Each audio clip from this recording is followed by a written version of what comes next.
We were 21 when planning it, 22 when we actually got married. And when we were shopping for rings, the ring that he got, we had a free option to have it engraved. Now, I will say that we are unconventional in the sense that we're not exactly super romantic or anything, so when we were thinking about what to engrave on the inside of his ring, we thought to do something funny. And one of the things, wow, there we go. One of the things that we thought might be clever, we always thought it was kind of, this is 21-year-old self, so keep that in mind, I'm very progressive now. We always thought it was funny that how some people label themselves and they lead with that label, such as you're a vegetarian. You know, you find out within a day or two if someone's a vegetarian often. And so, ironically enough, so on the inside of my husband's ring, it says heterosexual meat eater. And so, the irony being that we've tried to be vegetarian a couple times, and I was told him, like, man, it's just one big lie on the inside of your ring. But I tell you that story, one, because I think it's kind of funny now that I'm 33 and I'm like, that's what's on the inside of your ring, how romantic. And, you know, also because we all do label ourselves. You know, we label each other, we identify with labels, they serve their purpose, they function in our society. The problem is that labels tend to be barriers, they tend to distance one another from ourselves. They also make it somewhat difficult to build community. And that's why at Oasis, one of our values is labels are unimportant. Not meaning that they don't exist, they're not relevant, but basically that we don't care what you call yourself. I don't know if you recall, but I spoke on our launch day, and I told you guys that I thought we could do community here. Not only can we do community here, but we can do it a whole heck of a lot better than the other institutions around here, because we don't want to police your thoughts. We don't care what you believe. People are more important than beliefs. That's one of our values. And when we're not policing your beliefs or your thought life, you can be your truly authentic self. And when you can be your authentic self, you can build community. You can actually be in relationship with one another, get to know someone, you know, genuinely for who they are and not have all those barriers. So far here at Kansas City Oasis, we have a pretty good spectrum of those good old labels. Now, obviously, our goal is to be an alternative to church, an alternative to faith-based community. So if you don't fit in church for whatever the reason, whether you're a theist, whether you're questioning, whether you're a humanist, skeptic, freethinker, atheist, agnostic, you know, there's a whole gamut of them, and everyone defines those words differently, so they're a little hairy. But we have a good range of people here. Now, diversity is amazing and wonderful, and I think it's going to be one of the things that's going to make Oasis incredibly effective and powerful as a community. It makes it rich. It helps us to learn from one another, and it helps us to actually, it spurs creativity to be, you know, in community with other people that are not all like us. Now, with that comes some challenges, of course. One being that when, in our culture, when an organization brings someone up to the front, such as usually it's a pastor, or if it's at a conference, it's some expert in something wonderful. But we tend to think that the organization is saying, hey, this person's on the stage, you need to believe everything they say, or you probably need to adopt your lifestyle to that. The pastor gives the message every week, right? And you're supposed to apply that message to your life because that's the Word of God, right? So, with that tendency in our culture, I think we still kind of bring that here. But at Oasis, that is not the purpose of our speakers up here. The purpose of our speakers is just to create dialogue and conversation. You guys can think that I'm full of it. That's fine. I probably am. But I think I want to make sure that as a community, we remember that we have no intention of telling you guys what to think or believe. But our whole goal is to create really great, rich dialogue and conversation that doesn't just end here. It ends, you know, going out to lunch. It's going to do community service work together, doing, you know, going out to dinner and having fun, you know, life, right? Well, another thing that I've encountered is that one of the things I do like about our community is that we're all pretty opinionated.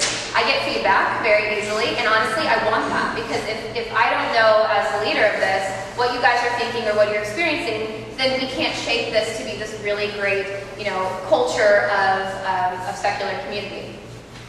And one of the things that I've been hearing is that I have, on occasion, after a very strong atheist community moment, come up and said, hey, don't forget, we're not just A for atheists, we're a lot of atheists here. We launched out of an atheist organization. I think that's great. I do identify as one as well. But that's not all this is for. This is for the humanists and the skeptics and the questioning, and all those labels before. So I've gotten feedback from both ends of those spectrums. So from the atheists, and then from those who are probably leaning really heavily on the questioning side. And what's interesting about that is that I have some atheists who feel like I'm excluding them when I make that statement. Now, I'll tell you, the reason why I make that statement is because culturally we tend to think you bring someone up here, we're saying, believe that, you should be just like them, or you should do what they're saying, kind of deal. So that's my reasoning, and I still totally stand behind that. But I don't want atheists thinking that this is not the place for you, because I want you to feel like you belong here, and, that this is where you fit. And then on the other end of the spectrum, I'm hearing that some people feel like if I hadn't said that, it wouldn't feel welcome here. So it's like a total flip of the coin. I've gotten feedback from another individual that said that they probably wouldn't have returned because we have such a strong atheist presence. And let's just get real, a lot of us atheists tend to be the more outspoken ones. We're a little more vocal about our label, whatever you want to run with it. But so I'm getting these two sides, and as your executive director, it's my goal to make sure that everyone who fits into that don't fit in a church category feels comfortable here, that feels like they can build community and want to get involved.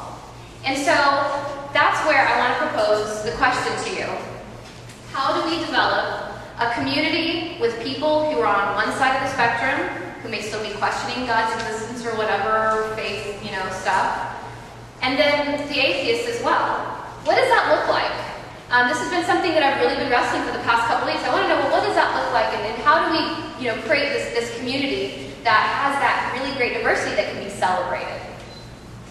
Well, what does it look like? I have a couple suggestions. Of course, these are just suggestions of things that I think it might look like, or things that we can do so that we can accommodate all of this diversity. Number one, I think it means we listen a whole lot more than we talk. It means that we seek to understand the other person instead of just, talking. It's a matter of asking the right questions. I did overhear a conversation between one of our questioning and our more stronger atheists, and the questioning individual mentioned that they were reading Eckhart Tolle. And if you want to know who Eckhart Tolle is, he's one of Oprah's gurus, probably very new age-like. Now, I will admit, as an atheist, you probably might raise an eyebrow at that, but the reality is, so when we hear someone share that to us, our response should be like, really, you're reading that, Because I know that's what a lot of you are thinking, and I get that, it's totally human nature. But in reality, it's a really good opportunity to learn about someone. It should be like, oh, really? Why did you choose that book? What are you learning from it? What does he say? I haven't read him. I'll admit, I haven't. But it should be a conversation starter and an opportunity to understand someone and just to listen. Secondly, it means we approach conversations with the goal to win a friend and not to win an argument, just like David Nelson shared with us last week. This means that we move beyond tolerance to acceptance. Some people, Debbie Jackson, a couple weeks ago, talked about how the LGBT community tends to, and not even the community, maybe this is where our legislation is, but they say, oh, we want tolerance. She's like, we don't want tolerance, we want acceptance, right? Who wants to be tolerated? That's not pleasant. We all want to be accepted as who we are, and, the unique individuals that we are, and I think that's so true here as well. We need to, one of our values, be accepted and be accepted in return, not tolerate each other. No one's going to come here because you want to be tolerated. You're going to come here because you feel accepted. And we do that by listening to each other and seeking to understand. Lastly, I think it means that we give everyone the benefit of the doubt. We are all human beings. That means I'm incredibly flawed, and all of us are flawed. And sometimes we may say or do something that we maybe don't intend to come across a certain way, or we just are faulty. But we have to always come from a mindset that we want to speak to the human being in front of us. Our humanism should come first. and our skepticism should come second. You see that a lot in the secular community where people lead with their skepticism or their criticism, and I think that's a huge mistake. Not only is it ineffective to communication, puts up walls immediately, but it also just doesn't foster relationships. So I can't stress that enough. We want to lead with our humanism, lead with wanting to know the person, around us or that we're talking to.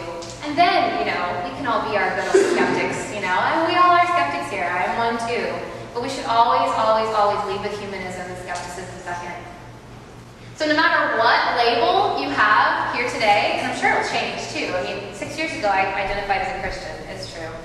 So today I don't identify as that, obviously. We're always changing and evolving as people.